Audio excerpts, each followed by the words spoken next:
How good does that look? So I just took a banana and I'm just mashing it. It was kind of ripe, so smashing it the best I can. I cut a big thick slice of challah bread and then I cut a slit on one side, see how it's like intact on the other side, and then I just opened it up and then took some of the mashed banana and just like smushed it in there.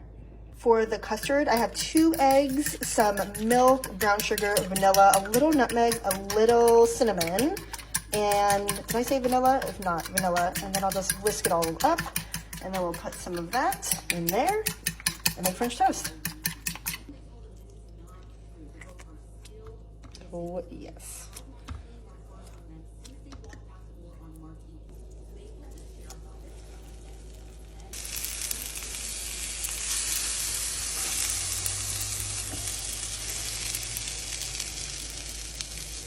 Oh yeah, that looks good.